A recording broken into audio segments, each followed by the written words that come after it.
So one of the, week-to-week improvements we've made is I actually have a sippy cup that I drink from every single week now. This is a water bottle now. So once we're up on more social media platforms and you get to see us and know our faces, we'll probably post a picture of my signature sippy cup here pretty soon. Absolutely.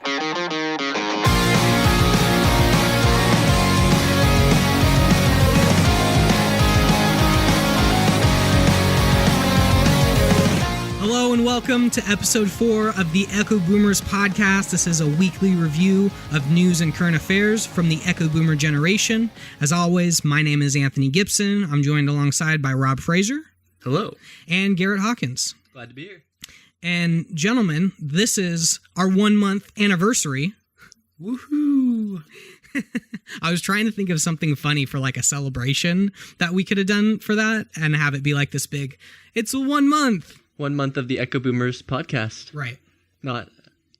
It feels to me like a new relationship where like you celebrate all of the small dates. So you're like, oh, 2 weeks in. Yes. Yeah. Wow. 1 month in. Yes. 2 months in. Yes. Yeah. Those relationships aren't always the healthiest. So. Well, and then quickly after that, you're like, okay, this has become too much. I can't give gifts. Yeah. I mean, how far in do we get in before we stop caring as much and you just pursuing our own things? Right. I thought it would be interesting to start this week's episode, because it is our 1 month anniversary, with kind of a review of what we've learned in the last month. And I wanted to get both your opinions on it, but I think one of the big things that has changed since our first recording is that we've had to move locations once now, but we've had to do something different every single time to try to do the audio the best way. Well, I think podcasts are a little behind, traditional broadcast media. That's actually been like a huge thing you've been hearing about with television the last couple of years, because the way that their ratings are done is only calculated by people who are actually watching their TVs live while things are going on. And pretty much most of the things I know I watch today, I record and watch them later, and that actually doesn't count as viewing for like television broadcasts. Or like if you watch it on demand or you watch it on Hulu or Netflix, none of that counts. Well, I've seen them start to factor those numbers in, but they always report it separately. They're always like, this comes from streaming devices. Yeah.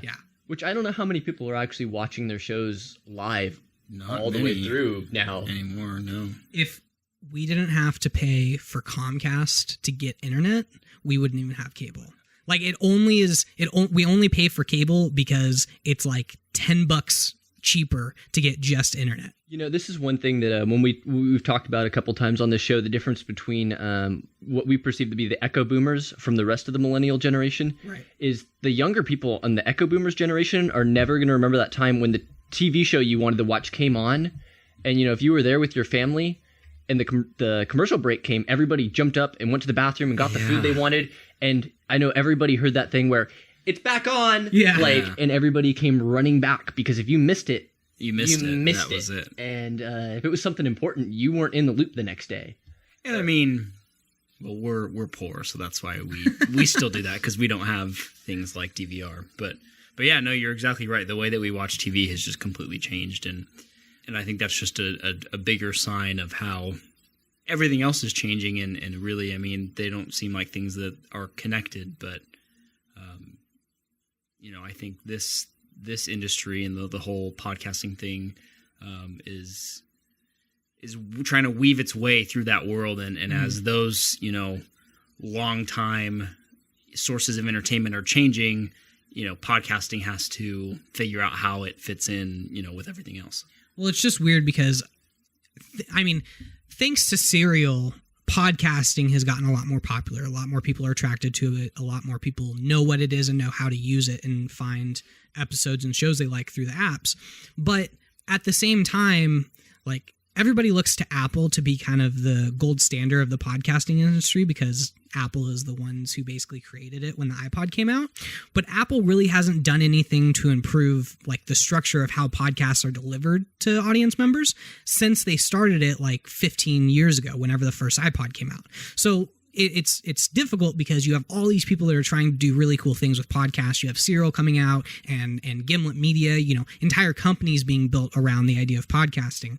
And yet the infrastructure for delivering and communicating with your audience and making sure your audience hears what you're producing is really dysfunctional right now. I think it's just been something that they haven't spent much time on, because I don't think the growth has been enough to warrant, a lot of time into it. I think now that you're seeing this surge of people getting into podcasting and all these different outlets now adding podcasting into their line of ways that they reach their audience. I think now, if not, immediately soon, I think sometime in the very near future, we're going to see improvements that we haven't seen before. Yeah, obviously. It's like one thing Anthony mentioned, we've been trying to figure this out on, the marketing end and the uploading. And one thing that iTunes seems to be really behind on, which we were kind of surprised to learn, was that, if somebody likes a podcast and they go and they rate it on iTunes, but they don't actually leave a review, that rating doesn't count. No, the rating does count. I thought it wasn't, but iTunes just doesn't have Apple doesn't have any information for how the reviews work for the podcast. So last I looked, we had 5 reviews and there were 5 stars and all. So thank you, audience members who are reviewing us.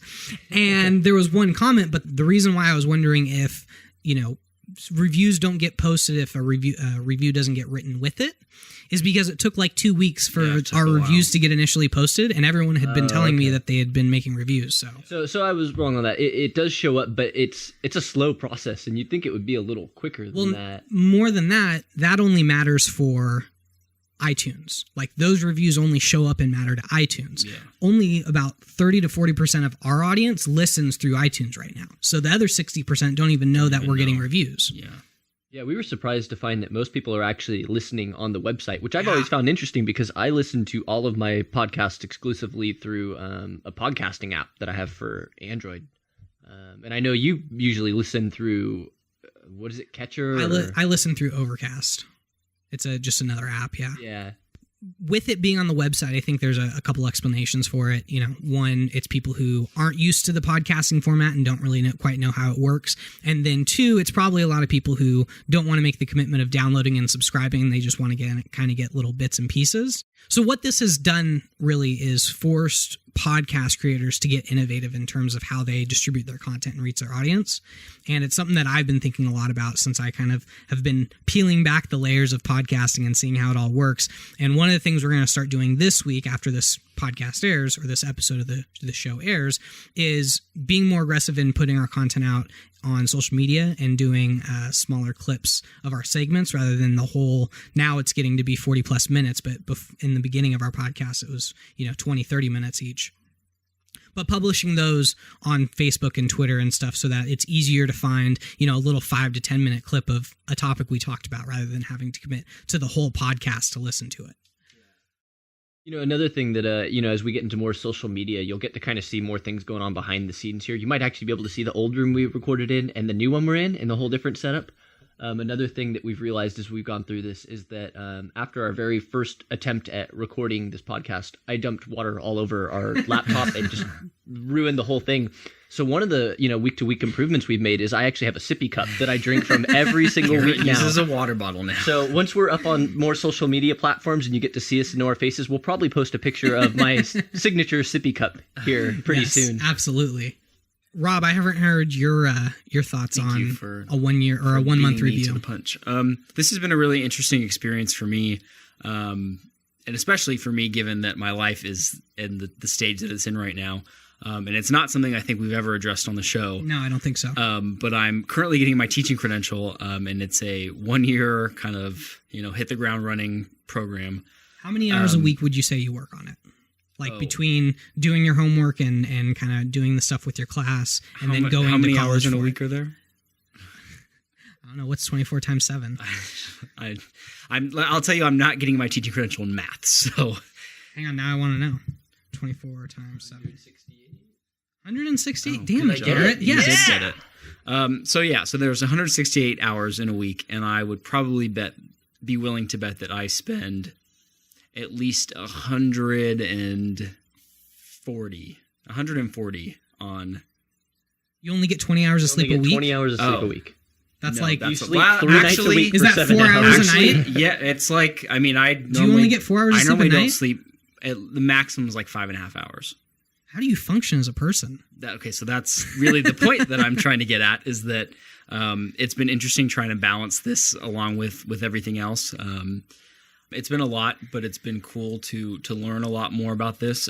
As we kind of talked about last week, I'm a huge serial fan, so to kind of get to see, and I don't really know what I thought when I was imagining what it would be like to record a podcast, but and I doubt, this NPR and, This American Life, I doubt they all do it the way that we're doing it now. But it's been cool to see that process and really how much, I kind of thought that we could just sit down and really just start talking. And I think we all kind of thought that a little bit in the very beginning. And then once we actually started doing it, we were like, wait, this is actually a little bit more difficult than we anticipated. And so it's been a one big learning lesson for me. And I think for all of us, really. And clearly we're still getting it figured out, because if you listened like Monday or Tuesday last week, you heard how awful the audio quality was. And so I apologize for that. Yeah, there have been a couple little hiccups. We've had different problems through a couple weeks, but every week's a different problem. And I feel like we plug one hole and then another hole starts leaking. Yeah. In the Echoboomers ship. So I'm excited to see where this takes us. I'm excited to see, what episodes a month from now, 2 months from now, 6 months from now sound like, after we've, had 6 months of practice to get this down. So I'm pretty excited. Yeah, me too. So actually, what's on the table for this week? What's up first? So besides our 1 month anniversary, the New Hampshire primaries happened this week, which many will tell you is the first in the nation primary. Contrary to popular belief, Iowa is not the first in the nation primary because it's a caucus. It's not a primary. The results for the New Hampshire primary were predicted. Like the second polls closed, like all the news stations just got up and they say, we are now predicting the winners for the New Hampshire primary. Within 20 minutes of the polls closing, they were already calling. So it was like 5 o'clock Pacific when the polls closed. And just 20 minutes before that, I was watching some of the news broadcasts. They had dozens and dozens of cars lined up just to get into the parking lot. And they had lines out the doors. And they were saying in a lot of precincts, they were going to leave the polls open until everybody that was waiting in line got to vote. And so if you're predicting the winners of the primary, the second all the precincts are supposed to close, but there's many that still aren't finished yet, that's kind of putting some of the candidates at a disadvantage, I feel like. Well, why would you go in and vote for the underdog anymore if you feel like but do you really think that people sitting in their car waiting to get in are listening to results on the radio? I think so. If you're the kind of person who cares enough to actually go out to these things and vote, then yeah, you probably are invested in it enough to listen. But I think at that point, if you're already in line, what are you going to flip a U-turn and go home? No, you're going to go do it. But the other thing I would say to that, I agree that I think it was silly how early they called it, but given the results, their predictions were accurate. I do have to say that. I mean, there was just no way at that point that. So let's talk about the results. On the Democratic side, Bernie Sanders won, and he won by like 20 points. Like he completely blew out Hillary. Yep. Bernie Sanders got a huge bump coming out of New Hampshire after he won. His campaign reported that within 24 hours of the primary, he's raised over $6.2 million. And I saw some figures as high as $7 million. Wow. Which is huge. And if you listen to him talk about it, the main driving point is that it doesn't come from any big super PAC or any big organization. It's all individual people. Their average donation amount is $34. 27. I think 34 is the latest one. Oh. I think 34 is the latest one after the 6.5-7 million that was raised. Do we know what Hillary Clinton's average donation is? I would imagine it's much higher. Over $100. I heard her mention it the other day. I think it's like 127 or something like that. Bernie Sanders also won in every income bracket other than those making over $200,000 a year, which you're not surprised they lost that. I'm surprised they won everything else below it. No, I'm not surprised that he won every income bracket behind. Well, I mean, what would be the next highest after, or what would be the one below 200,000? Do you know? Probably 100,000 or 150. So I mean, that maybe surprises me a little bit, but that's only because that's still, a pretty decent amount of money. I mean, to me, what stands out from the Democratic primary in New Hampshire is that Bernie won by as much as he did. I mean, he took a lot of undecided voters. He took, every income level below 200,000. When they broke it down by demographics, he won most, if not all, of the demographic breakdowns. I mean, he won across the board. So it does look like Bernie won, but there was a lot of confusion going on as far as superdelegates actually being awarded to Hillary Clinton over Bernie Sanders. Do you kind of want to explain that a little yeah, because further? if you look online right now, it'll say that Hillary Clinton has like 300 something delegates attributed to her, and Bernie Sanders only has 20 or 30 that he's won from the caucus and the primary. And so a lot of people looked at that and freaked out and thought that Hillary Clinton was basically going to run away with the election without anyone who voted for Bernie Sanders having their voices heard. But as it was pointed out by Vox, and we'll include the article in the show notes, of course, the Democrats have over 4,700 delegates that are available to win during primary season, and only about 700 of them are superdelegates. And the only thing that makes superdelegates different than regular delegates is they're not bound by the votes of their state. They can pledge their allegiance to whoever. So hypothetically, Hillary Clinton could have lost every election in the primary season and still gotten 700 something delegates because of the superdelegates. But when it comes down to it, it's like 6% of the total delegate breakdown. So this isn't something where Hillary Clinton's going to pick up all these superdelegates and run away with the election when Bernie Sanders technically won more of the vote. Well, I think it's important to notice too, or note that people that are looking that up now, this is not something that just developed after New Hampshire. No, because I've been using these stats in the class for a few weeks now, and that number has been there for a long, long time. So I'm not really sure what caused people to kind of freak out about it now because it's been there already. But I think it's important for people to understand how that works, because when you do, my students had the same reaction when I pulled it up. They were just like, how could she already have this many? And they just, it just became this whole like, what's going on? All these kids were all freaked out about, how many she had over him. But this has been like this for a while now. Yeah, I think I saw in the article it's been this way since like the 1980s. Well, I just meant like those numbers. Oh, those delegates have been... yes, her having the 300 and, those have been there for weeks now. Yeah, and they, like I said before, they're pledged delegates. Those delegates don't have to vote for Hillary when the nomination that's just comes. Who they're pledging right. to right So now. The moral of the superdelegate conversation is that it doesn't matter yet, and nobody should be looking at those numbers and freaking out thinking there's some conspiracy or because something. when you look at the delegates from New Hampshire, he won 15 and she only won 9. So that's more in line with with the results. And so I think as long as people know that he won in New Hampshire and he did get more delegates than she did from that, primary, that's, keeping people on track and not having people freak out for no reason. And on the Republican side, to my dismay, Donald Trump won, and Kasich, of all people, came in second. Yeah, that happened, and I kind of did a double take. I was like, wait a minute.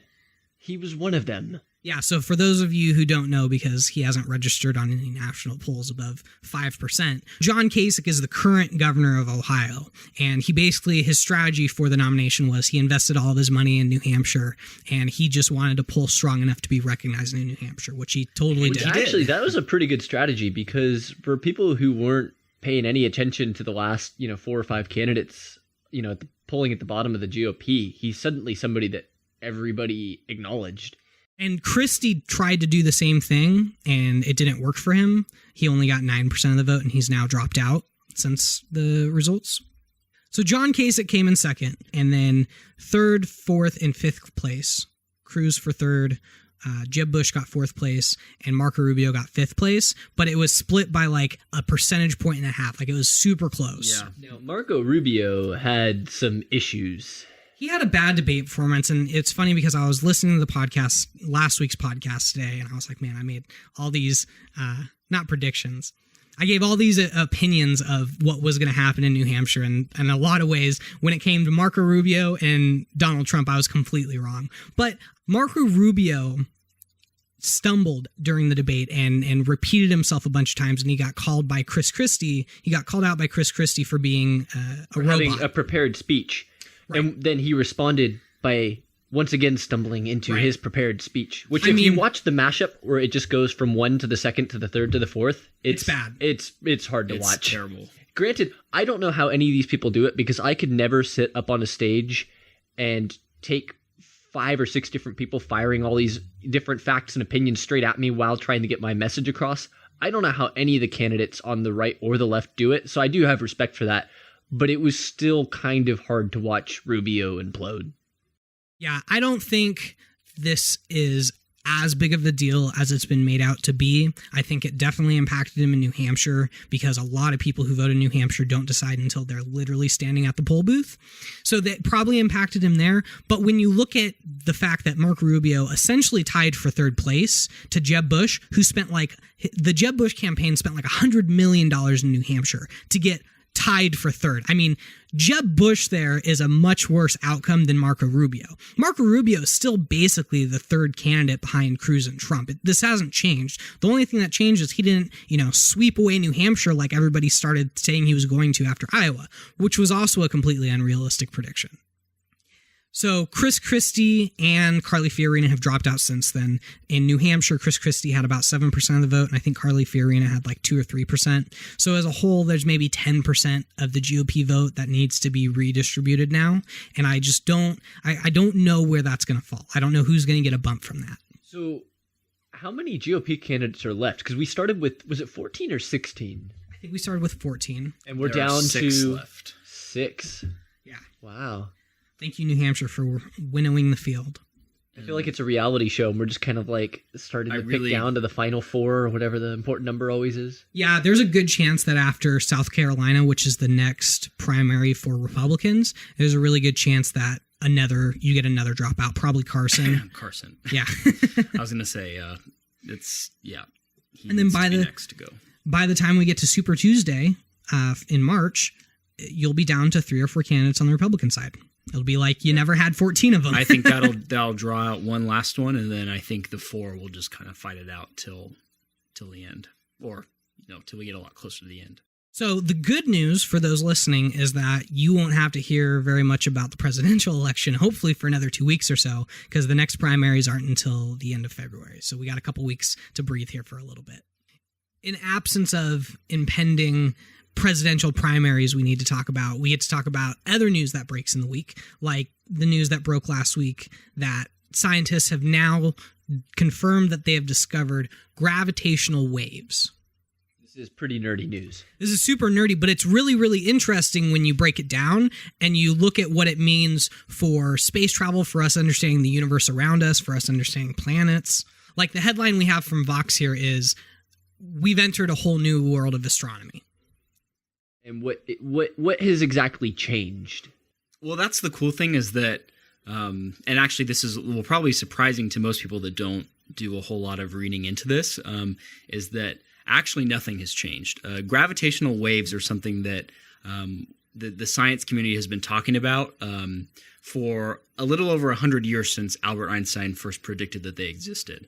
And so basically what they are is it was this theory that when 2 black holes collided, and apparently two collided 1.3 billion years ago, Einstein predicted that this colliding and this distortion as a result of that wouldn't just be at the site of the collision, that like a ripple on a pond, it would cause these waves to kind of be sent out from where this event took place, and that it would be felt by the universe around it.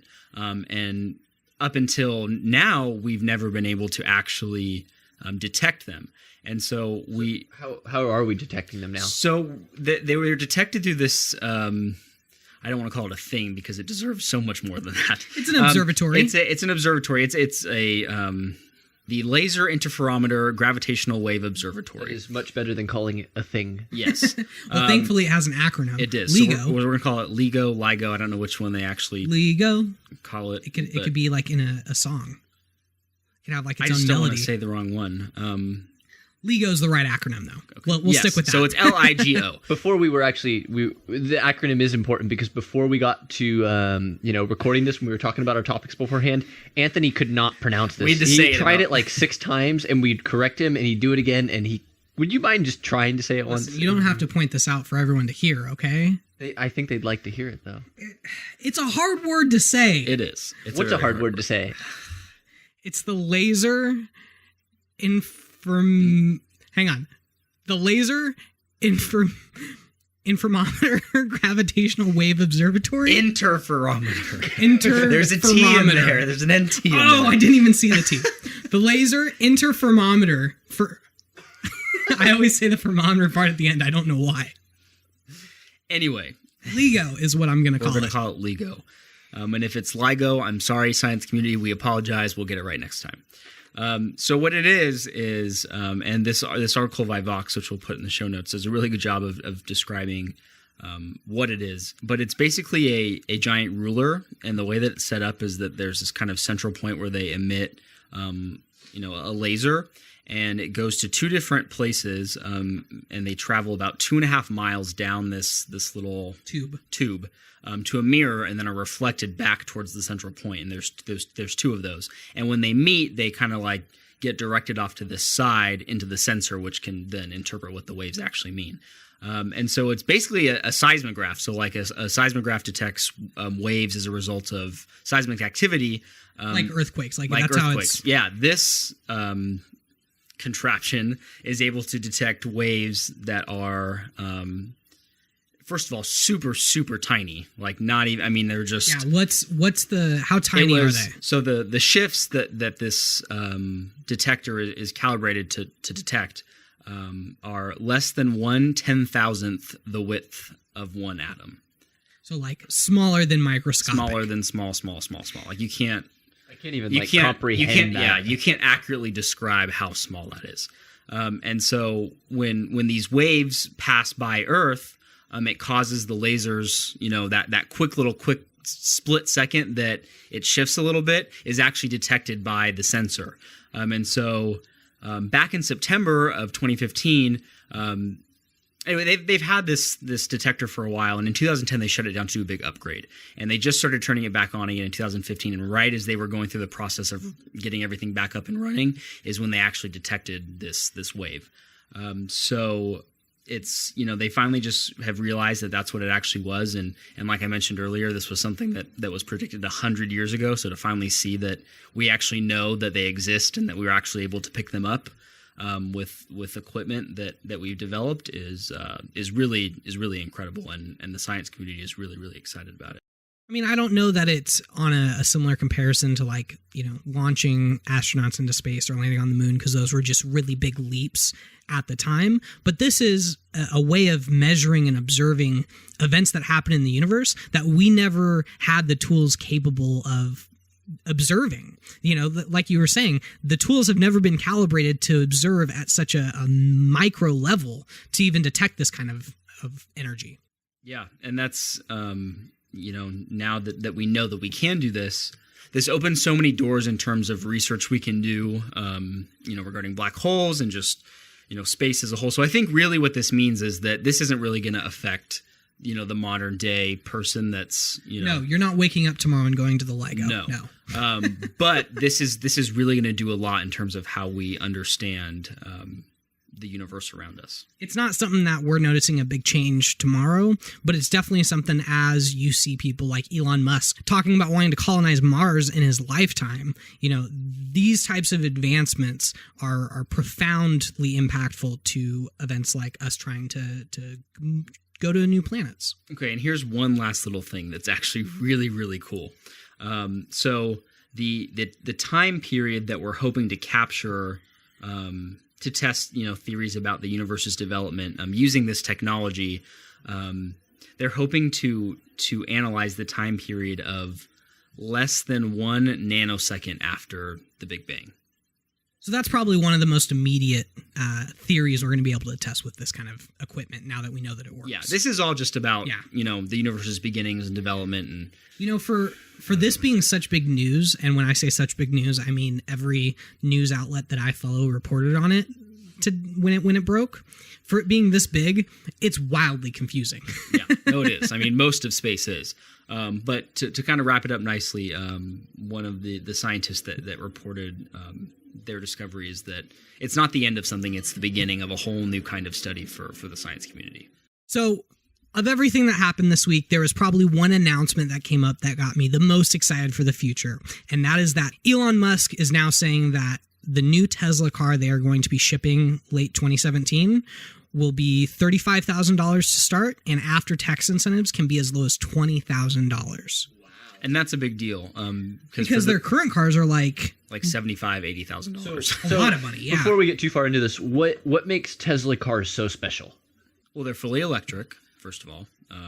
But the technology behind them, I mean, this is not a Prius electric car. You know what I mean? Like this, I think that's what really, what Elon Musk is doing in the field of electric cars is nowhere near, what you're seeing in your average, regular person's commuter, hybrid, or electric car. Yeah, Elon Musk is the guy that does Solar City, so he's putting solar panels on top of people's houses. He also does SpaceX, which is one of the first private companies that is winning contracts to put space shuttles into space. And he does Tesla, which basically came on the scene, 5-6 years ago, got a loan from the government, paid it back in advance, and then basically told the car industry that it was going to build electric cars, fully electric cars, and they were going to make them practical and eventually cheap enough for the average consumer to buy, which the whole argument, if you follow the electric car argument far enough, you find out that electric cars have been possible for decades now. And basically it's just been a bunch of big companies working together to make sure that they don't lose oil. It's been a huge lobbying effort to not let these electric cars become mainstream. And so after the announcement, I was thinking about it and I was like, man, so that's like, my next car could be a Tesla. It could be reasonably a Tesla at that point because $20,000 cars are kind of the low end base model that most people could afford. The problem is you have to charge it through an outlet. And most of the time, every time I ever see anyone with an electric car, they have it plugged into their house at night. And I was thinking about it and I was like, I don't know where I would plug it in. Like, I don't live somewhere where it's been built for electric cars because my house was built, 70 years ago. Yeah, you'd have to have, electric put. I mean, in this case, it'd have to be outside, but, people are definitely having to make some electrical adjustments in terms of where exactly they're getting the energy to charge their. And I guess, people that have the means to buy a Tesla at this point have the means to charge the car. That's not a problem. So, with this model being offered and it being a low cost model for, more of the general public, there's going to be a lot of people having to figure out how to exactly get that car charged. But Tesla has been a little bit more proactive about this. Recently, in the last couple of years, they've been building a lot of the equivalent of gas stations, but they had their little power stations built, and they're working on building it to where you can drive anywhere in the United States and always have somewhere to stop and charge your Tesla to get to your next destination, because you can only do like 300 miles or so at a time. Yeah, I mean, you could make a trip where you might not have a station. No, well, that's the thing I'd say at this point, traveling, like, say, across the country in one of these is not. I don't think anyone's hopping in their Tesla to drive across the country, right? But that's the point, is that it would be very, very difficult for you to do because it would require you to be able to charge it, every 300 miles. And, in parts of the Midwest, there's not a whole lot of opportunity to do that. And it looks like the Model 3, which is this low cost model, will only have 200 miles on a single charge, which, is even less than the ones that are on the market now. So the car itself won't come out until late next year, but Tesla's been working, as I mentioned before, for the last 3 or 4 years to build those power stations. They have a big factory in Nevada now that builds batteries that you can use in your house to store electricity, which also can be used to charge your Tesla. So they've been working very hard to be proactive about preparing their infrastructure for this. But the bigger thing is that the United States infrastructure itself is not prepared to handle electric cars. People's houses aren't set up for this. People don't have, for people who live in apartment complexes and stuff, I mean, there's no way they could do that. Now, this does sound like it could actually be pretty good for people currently who are living in cities and just kind of commuting around. It's great for them. Yeah, I'd imagine if you're in New York or San Francisco or LA, it's probably not really an issue driving these around. Even for like Sacramento, which is like, downtown Sacramento is a metro, but it's nothing in comparison to San Francisco or New York or anything. But even here, I see people driving Teslas up and down the freeways all the time, going between big distances between cities. 20, 30 miles a trip. Yeah, and I mean, New York and San Francisco are even almost too big in general. I mean, people are having problems, with car storage. But, if you live in downtown Manhattan or, downtown San Francisco, most people don't really drive their car anyway because parking is such an issue. And a majority of those people park on the street, which again ties back to the whole charging issue. So I have seen actually a lot in Sacramento. And I think we're a pretty good size in terms of our downtown isn't too crowded and there's still enough, room for people to kind of move around. But this is gonna, I want one. I want one so bad. I was thinking about today. I think, because it's like 2 years until it comes out. Yeah. I've had my car for like 2 years now. So your Scion that just got. My Scion. Well, yeah. Sorry, Toyota. Yeah. Hello. You're being me. discontinued. Although I think it's either Toyota or Honda that is trying to develop a hydrogen car, and that is even cleaner and more renewable than the electric car, because the electric car still needs to get electricity from somewhere. And the biggest argument against the environmental benefits of an electric car is like, you can still be pulling that energy from coal plants and stuff, dirty, non-renewable energy. Right. Obviously, Elon Musk has thought ahead and started building a solar panel company in advance of building electric cars that need energy. So he worked that out. But yeah. So if you're interested in one of these Model 3s, really, I'm surprised that it's not more. You have to, so they'll be available to pre-order or reserve in stores on March 31st and online April 1st. And you only have to put down $1,000 in cash. Oh, wow. That's it. That's nothing. Compared to the car's going to be $35,000 before all your tax breaks. Yeah. And that's crazy. They're not offering any other, there won't be any variation of this car. It'll just be the one. So it's $1,000 across the board because that's the only model that they're going to be offering. But that's really, that's affordable they have some work to do, but for people that previously would never even dream of owning a Tesla in their life, this is going to be a very, real reality for people very soon. Very obtainable. Yeah, absolutely. To put it in perspective, Tesla's first car was like somewhere between $80,000 and $100,000. Their first attempt at making an electric car. So, this is a huge improvement on that scale. Yeah. I also wanted to point out, as I was listening to you say that, is that it's also not fair to compare them to Ford or Chevy or Dodge, because as you were saying about the new model, it's not going to have a lot of variations. You're not going to be able to add like cool trim levels and stuff. Like, it's because they're so new at it. Like, they're trying to roll all these things out slowly so that they can be stable with it. And so that's why it's taken them, 5-6 years to roll out an affordable electric car. Yeah. But they're trying to be very proactive and very smart. And I'd be interested to see what it ends up looking like. Because the ones that they have out now, look like the future. The ones that they have out now are just like, they look like little spaceships. Oh, they're incredible. And so if the Model 3 looks anything like those, and the ones that are out right now are like 90% self-driving. Yes. Like, they keep giving them software updates. They've had to decrease the amount of self-driving it does because people were like sitting in the back seats of their cars going down the freeways. Yeah, we watched. Do you remember the YouTube video we watched like a week ago of I was watching a video blog, and they the person just let go. It was a test drive. They were in Seattle, and you can like go to the store, and you can either drive it yourself, or if you're not 25 yet, you have to let them drive it for you. But at one point, she just like pressed the button and it did a little ding ding, and then it was hands off, and you could see the wheel or the steering wheel turning, and they were going through turns in traffic, and it was braking on its own. Yeah. It is so crazy. I sit in traffic every day, and I get irrationally mad at a lot of things that happen on the road.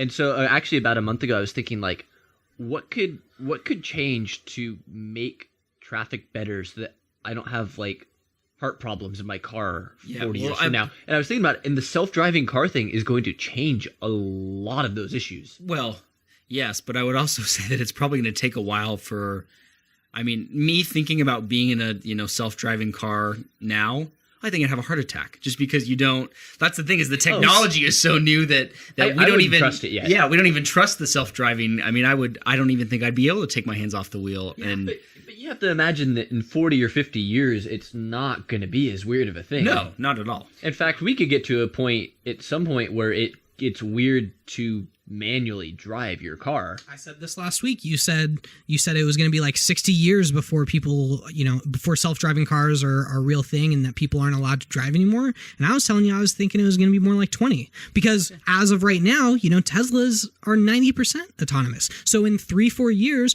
they're going to be fully autonomous. Like, that's only natural for that. Well, and there's a lot of talk too about once we get to the point where pretty much every car on the road is self-driving, we're going to actually be able to change a lot of things like road laws, where we're going to be able to like raise speed limits because all the cars can talk to each other. And there's going to be a lot of changes in like kind of like traffic signal navigation.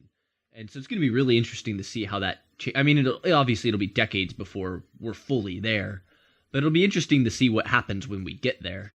We're going to start seeing these changes sooner than a couple decades from now, but a lot of these conversations are going to get held up with, can you allow people to drive manually on their own anymore? Because you were just getting into it just now. There's going to come a point where it's dangerous for you to be a driver on your own and not be talking to all the other autonomous cars and not be working with them to make sure you're not getting in accidents.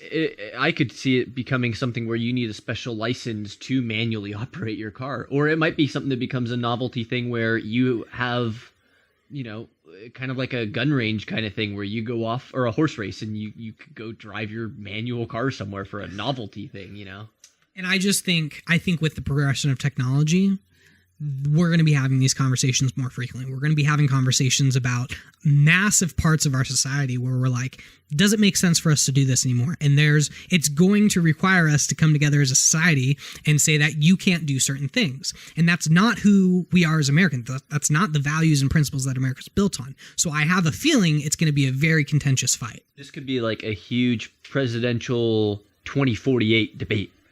2024 debate. 2020 debate. I think that's a good place for us to end our 1-month anniversary episode of the Echoboomers Podcast. I think so too. If you haven't found us on your favorite podcasting app already, search for Echoboomers and be sure to subscribe so you get all the new episodes as they get published once a week on a Monday morning. You can also find us on Facebook and Twitter. You can find our links either in the show notes or on the website, echoboomers.co. And while you're there, always feel free to drop us some feedback. We'd love to know what you think, and any suggestions you have for the show, we'd love to hear them. Any suggestions you have for us, this is a learning experience for us too, and we're very open and welcoming of your feedback. So, yes, we'd love to hear your thoughts. Let us know. Well, until next week, it's been a pleasure. My name is Anthony Gibson. I'm Rob Frazier. Garrett Hawkins. We'll see you next week.